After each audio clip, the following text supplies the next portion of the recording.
Hank, you mentioned Texas closing in on a top 5 recruiting class right now, ranked number 6 for the 2025 recruiting cycle. We interviewed Colt McCoy last Friday, and he said that when he signed in the 2005 class, it had Jamal Charles and Jermichael Finley, and he said they were a top 10 class. And then when he signed, it dropped him down to number 13 because he was unranked. I thought that was hilarious. Yeah, it's funny. And of course he's got his name up in the stadium, but you've been, tracking it, and the latest stampede coincides with this question from Coach 420, who says, Mr. South, does Texas have a chance at flipping Dorian Brew?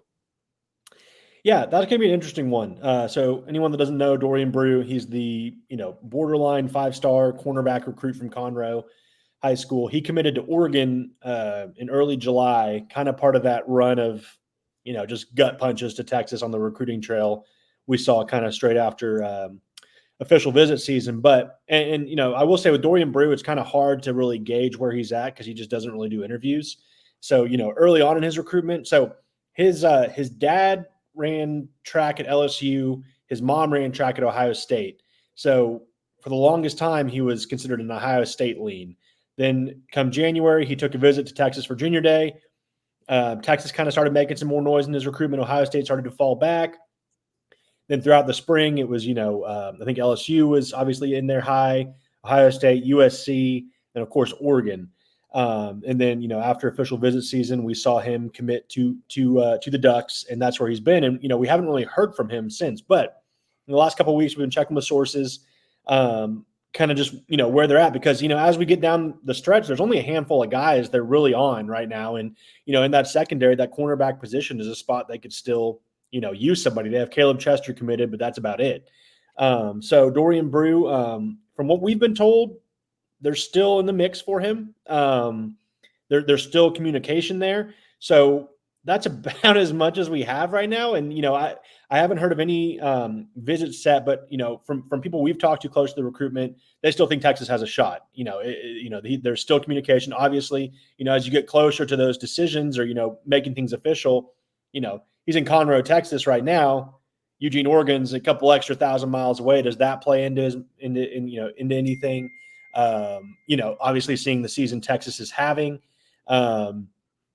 probably helps. Seeing Texas number 1 in the polls, playing lights out on defense, playing really well in the secondary. So maybe that helps as well. So, we've seen crazier things happen, but Texas is still recruiting them. I still think they have a shot. And, we'll see where they go from there. But yeah, I would say they still have a chance of flipping Dorian Brew. Yeah. How do you think the recruiting process has been for the new coaches that have been on campus, Hank, from Kenny Baker to Johnny Nansen? Because like you just said, when you see the defense putting in work like they're doing, it should make life easier for Johnny Nansen. When you see this offensive line moving folks and protecting the quarterback, that should make life easier for these guys and, defensive line and stuff. How have these guys came in, and what have you heard from some of these recruits when they're talking about the new coaches on campus? Yeah. And, what I said, and I'll focus solely on, or not solely, but, one guy in particular, Kenny Baker, was taking a lot of heat in the summer. He's the defensive line coach. Of course, they're missing on defensive linemen, so that's the first place people go. But I wrote back in the summer, Texas just needed the season to start. That he just didn't have the resume that Bo Davis really had, or, maybe the relationships at that point. He kind of hit the ground running in January when he joined the staff, and, the guys were looking elsewhere. Then, here we are, end of September. The defensive line is playing really well. We're seeing guys like Vernon Broughton, guys like Alfred Collins obviously nobody's going to emulate what Byron Murphy and Tavondre Sweat were doing last season. But the guys that are, they've filled in nicely. They've been doing what they need to do for the most part. Vernon Broughton, I think in particular, is the highest graded interior defensive lineman. He's playing, as he should this long in the program. So, And then we're seeing the transfer portal guys, make an impact. So I think that's helped a lot, just seeing guys. And as time goes on, getting to know these guys more. So we saw him flip Josiah Sharma. Myron Charles made the call and flipped right after they beat Michigan. So, they're still in it on other guys. They have, Chase Sims, a Texas A&M defensive line commit that's coming in this weekend for an official visit. I think they're right there for him. I think he's really liked what he's seen from Texas, and Texas, vice versa, has, kind of started to push more for him. Kevin Wynn, a Florida State commit, big-time defensive lineman, top 100 recruit. He's a guy that wants to get out to Texas and see them this season. So the season has really helped, but I think as people get to know Kenny Baker more, that's helped a lot. Johnny Nansen obviously has been a lot more established of a college recruiter, college coach. He's been at several different stops and recruited at a high level of each of them. Kenny Baker just didn't have that yet. He came from the Dolphins and then, college before that, but not at the level, Nansen was at with, USC, UCLA. So, I think it's, as they've kind of displayed what they can do on defense with his input, I think that's also going to help. We're seeing, Javion Hilson, a top borderline 5-star edge rusher. He's given Texas a hard look after decommitting from Florida State.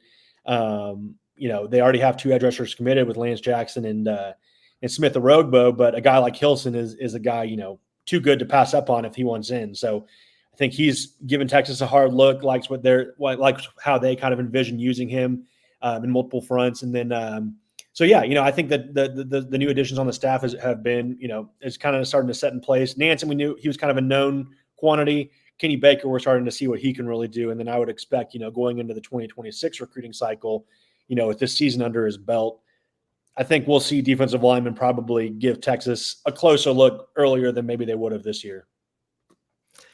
Hank, this is the weekend Aaliyah Chavez visits Texas. Is it not the number 1 recruit in the nation, women's college basketball or high school? Obviously, number 1 recruit in the nation for all the colleges, but she's out there in Lubbock and being compared to some of the best ever coming out of high school. Big weekend for Vic Schaefer. Yeah, it's huge. Probably their biggest weekend so far to date.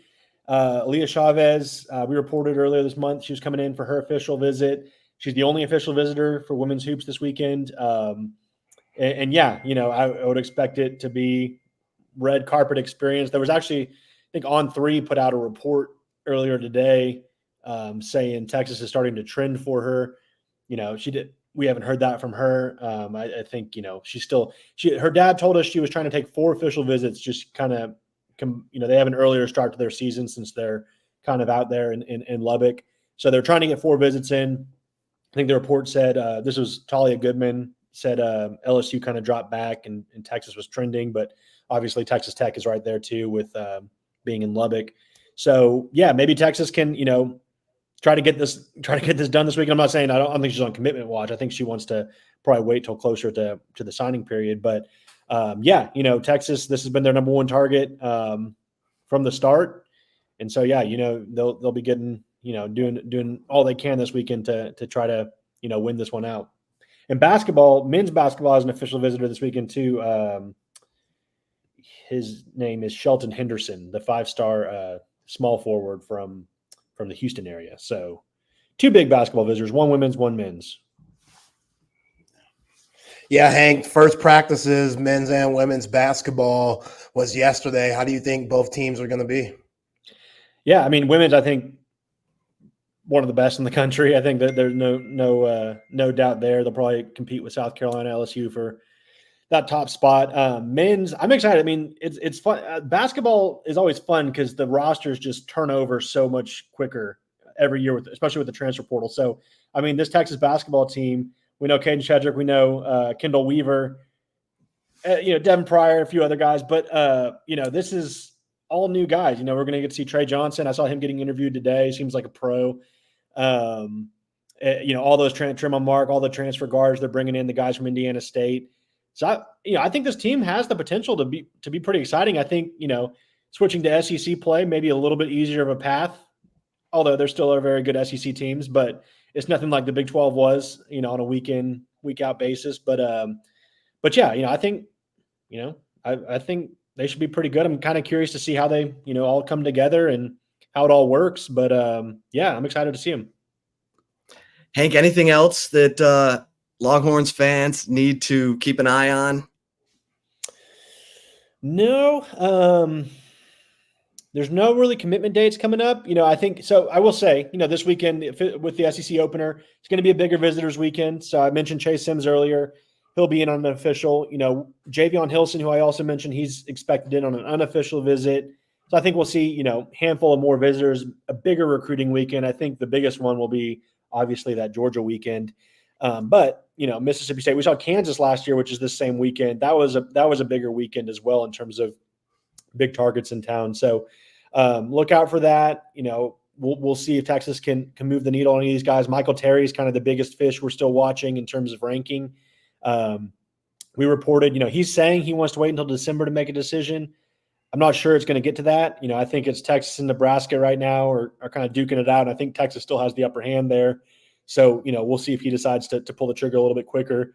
So yeah, that'd be kind of the biggest single recruit I'd watch right now. And then, Chase Sims this weekend, Javion Hilson, probably some big time 2026 targets in town. So yeah, it should be a good turnout for first game in the SEC.